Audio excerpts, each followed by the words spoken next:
வணக்கம். மாலை முரசு செய்திகளை விரிவாக பார்ப்பதற்கு முன் தலைப்புச் செய்திகளை பார்க்கலாம். திமுக அரசின் 5 ஆண்டுகால சாதனைகள் தமிழ்நாட்டை பாருங்கள் என பிற மாநிலங்களுக்கு வழிகாட்டியுள்ளது.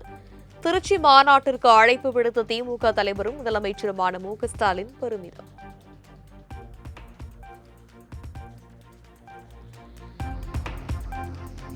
அடுத்த 5 ஆண்டுகளில் தமிழகத்தின் வளர்ச்சி சர்வதேச தரத்துடன் உலக நாடுகளுடன் போட்டி போடக்கூடியதாக இருக்கும் என திமுக தலைவரும் முதலமைச்சருமான மு.க.ஸ்டாலின் உறுதி. 10 ஆண்டுகால அதிமுக ஆட்சியில் தமிழ்நாட்டின் பொருளாதாரம் பாழாய் போனதாகவும் விமர்சனம்.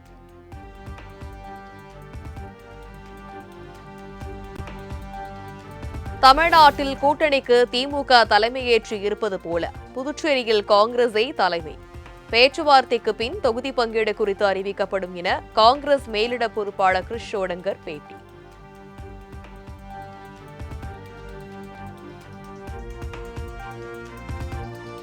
வரும் சட்டமன்ற தேர்தலில் தனி சின்னமா அல்லது கூடுதல் தொகுதியா என ஆலோசித்து வருகிறோம்.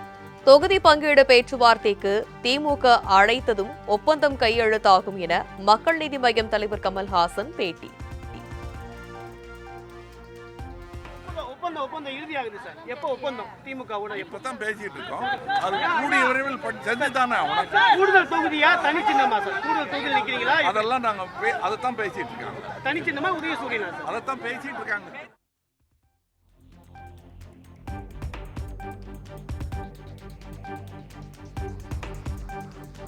தமிழக வெற்றிக் கழகத்தின் சார்பில் மாமல்லபுரத்தில் இன்று மகளிர் தின விழா கொண்டாட்டம். மகளிருக்கான தமிழக வெற்றிக் கழகத்தின் வாக்குறுதிகளை அறிவிக்கிறார் விஜய்.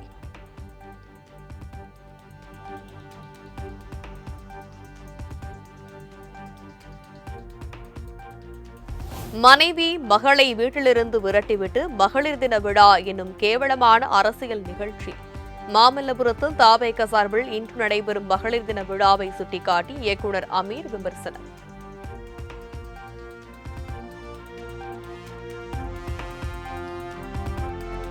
சென்னையில் ஆபரண தங்கத்தின் விலை சவரனுக்கு 720 ரூபாய் உயர்ந்து ஒரு சவரன் 1,20,400க்கு விற்பனை. 1 கிராம் தங்கம் 15,050 ரூபாய்க்கு விற்பனை செய்யப்படுகிறது.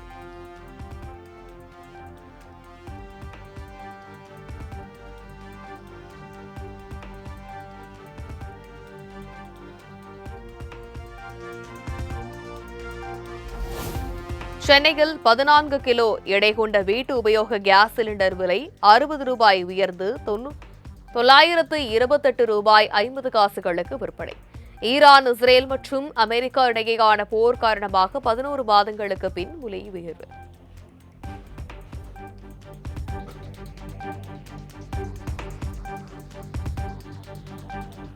சென்னையில் 19 கிலோ எடை கொண்ட வணிக பயன்பாட்டுக்கான கேஸ் சிலிண்டர் விலை 114 ரூபாய் 50 காசுகள் உயர்ந்து 2,043 ரூபாய் 50 காசுகளுக்கு விற்பனை. கடந்த 1ஆம் தேதி 29 ரூபாய் 50 காசுகள் அதிகரித்த நிலையில் ஒரே வாரத்தில் 144 ரூபாய் உயர்வு.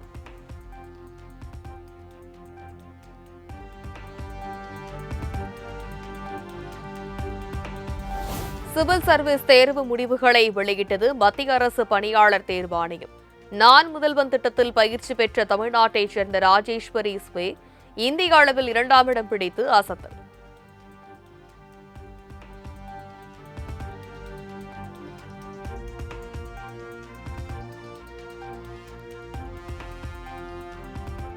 தமிழ்நாட்டு இளைஞர்கள் இந்திய அளவில் மட்டுமின்றி உலக அளவிலும் சாதனை படைக்கப் போகிறார்கள். யுபிஎஸ்சி தேர்வில் நான் முதல்வன் திட்டத்தில் பயின்ற மாணவர்களின் தேர்ச்சியை சுட்டிக்காட்டி முதலமைச்சர் மு.க.ஸ்டாலின் பெருமிதம்.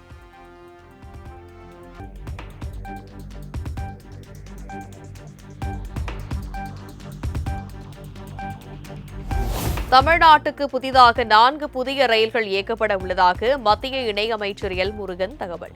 பாலக்காடு, பொள்ளாச்சி, மயிலாடுதுறை, காரைக்குடி உள்ளிட்ட வழித்தடங்களில் ரயில்கள் இயக்க திட்டம்.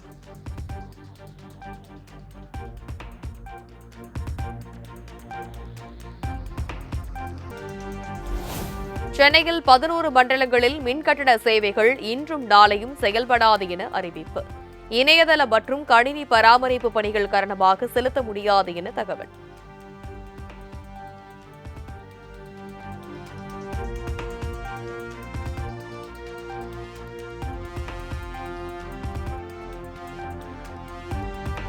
இந்தியாவில் இருந்து இலங்கைக்கு கடத்த முயன்ற 10 கோடி ரூபாய் மதிப்பிலான போதைப்பொருள் பறிமுதல்.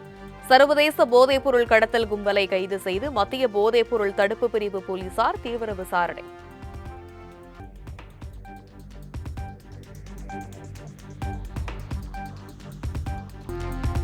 ஹோர்முஸ் நீரிணை மூடப்பட்டதால் மேற்கு ஆசிய நாடுகளுக்கான கார் ஏற்றுமதி பாதிப்பு. இந்திய கார் சந்தையின் வணிகம் பெருமளவு சரிவை சந்திக்கும் என நிபுணர்கள் கருத்து.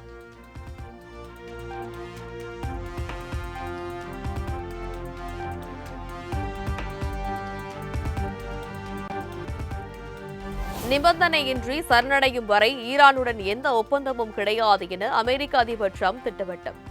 சரணடைந்த பிறகு அழிவின் விளிம்பில் இருந்து ஈரானை மீட்டு முன்பை விட வலிமையானதாக மாற்ற அயராது பாடுபடுவோம் எனவும் உறுதி.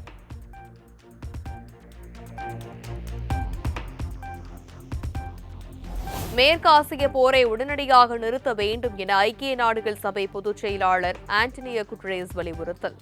உலக பொருளாதாரம் பாதிக்கப்பட்டுள்ளதோடு அப்பாவி மக்களும் இன்னல்களுக்கு ஆளாகியுள்ளதாக வருத்தம்.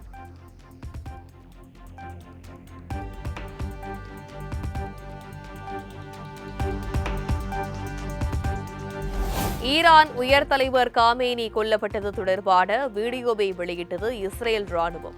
தெஹ்ரானில் நிலத்துக்கு அடியில் காமேனி பதுங்கியிருந்த இடத்தை தகர்த்து அதிர்ச்சி ஊட்டும் வீடியோ வெளியீடு.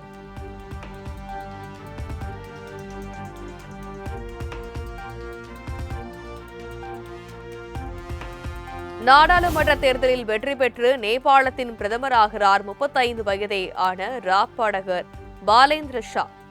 இளம் தலைமுறையினரின் ஆதரவுடன் காங்கிரஸ், கம்யூனிஸ்ட் உள்ளிட்ட மூத்த கட்சிகளை தோற்கடித்து சாதனை.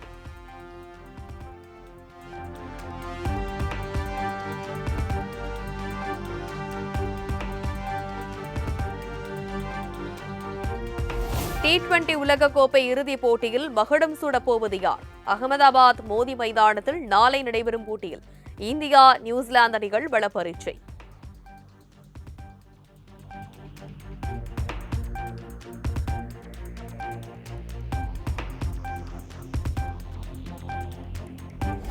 ஆஸ்திரேலியா மகளிர் அணிக்கு எதிரான டெஸ்ட் கிரிக்கெட்டில் 198 ரன்களில் சுருண்ட இந்திய அணி.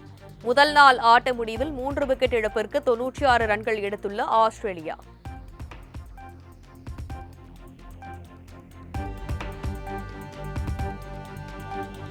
(2026) IPL கிரிக்கெட் தொடருக்கான சென்னை, மும்பை அணிக்கான புதிய ஜெர்சி அறிமுகம். இரு அணிகளின் புதிய ஜெர்சியின் புகைப்படம் இணையத்தில் வைரல்.